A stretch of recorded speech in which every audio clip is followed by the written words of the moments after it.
Good morning, Tigers. Welcome to week 9 of remote learning. A short week this week because of Memorial Day weekend, which we're going to talk about in just a second. But hard to believe that next week is the last full week of the school year. It's crazy, crazy.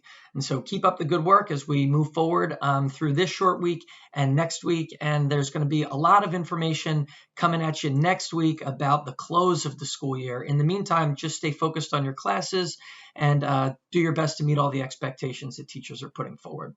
But as promised, I wanted to start this week with a little note about Memorial Day and Memorial Day weekend and why we celebrate Memorial Day weekend.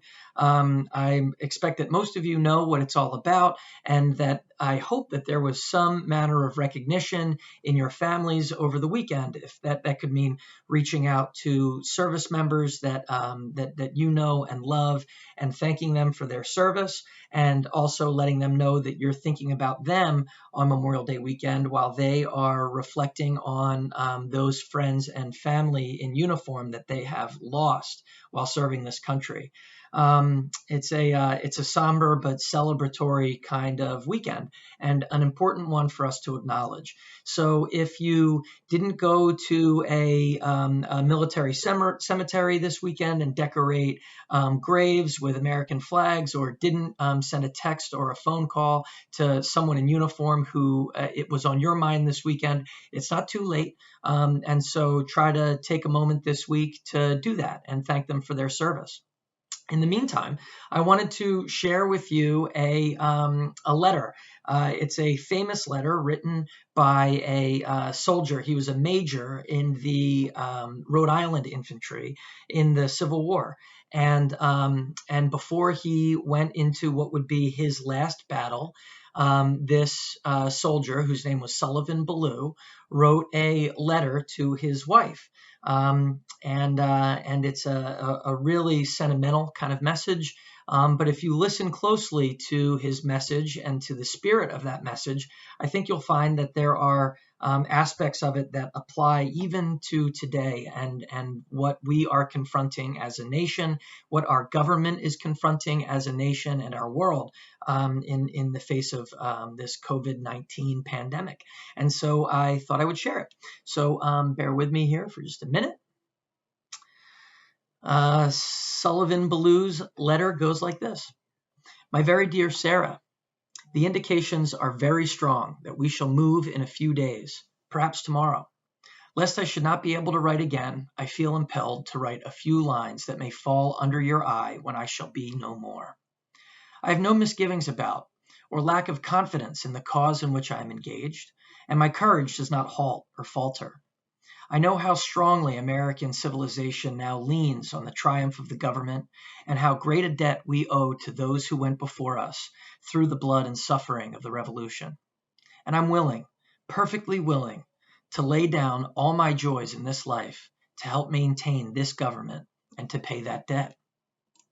Sarah, my love, for you is deathless. It seems to bind me with mighty cables that nothing but omnipotence could break.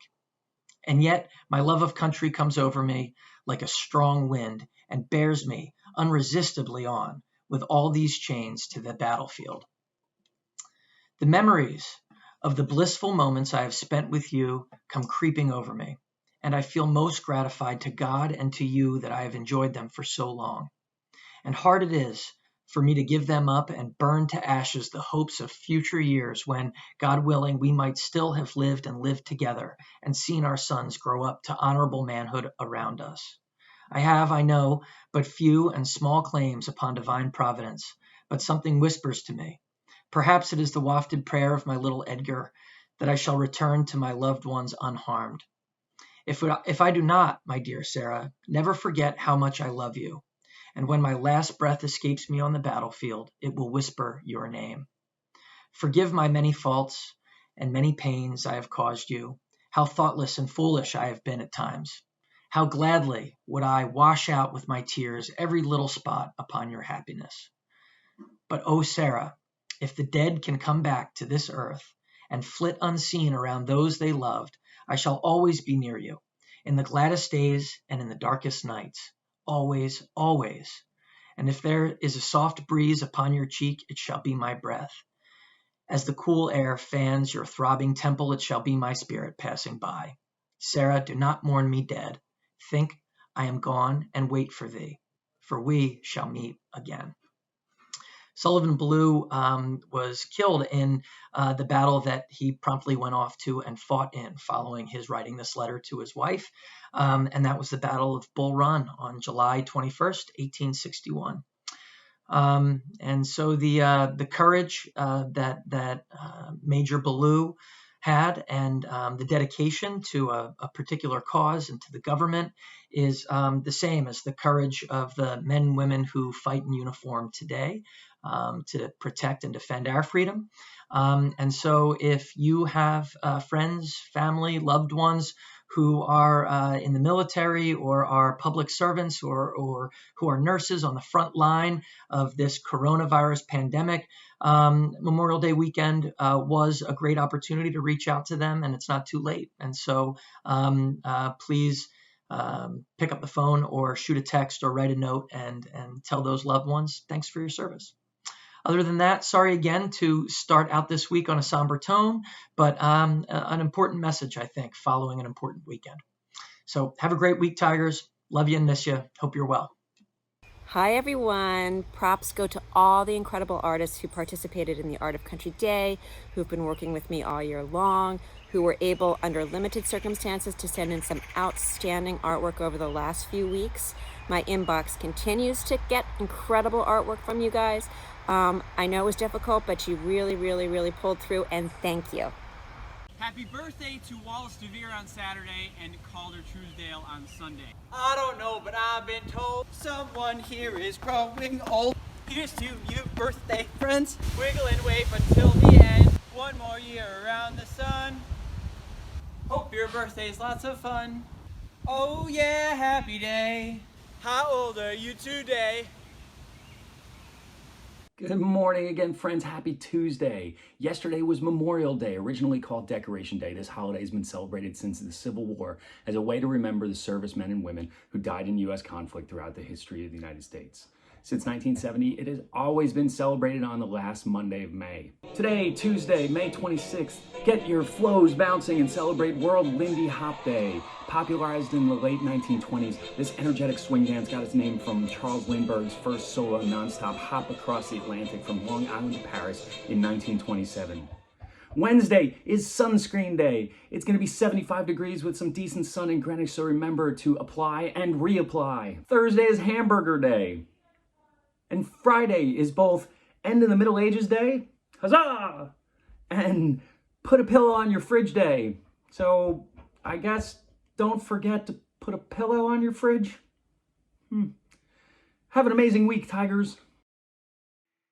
Hey everybody. This Thursday is all about being comfy.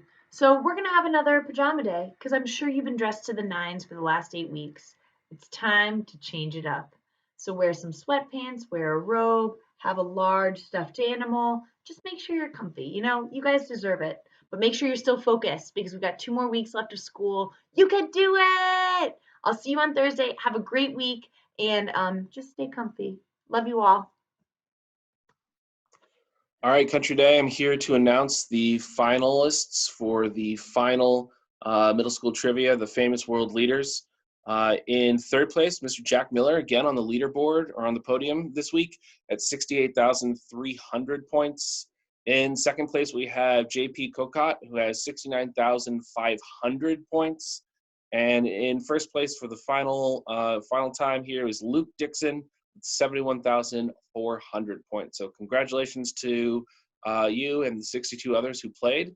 And thank you all for being a part of middle school trivia as we go into finals week. I hope you all have a good end of the year. Thanks for playing, and we'll see you next year, and go Tigers. Have a great week, everybody. 7th grade and Mr. Childs. Off you go.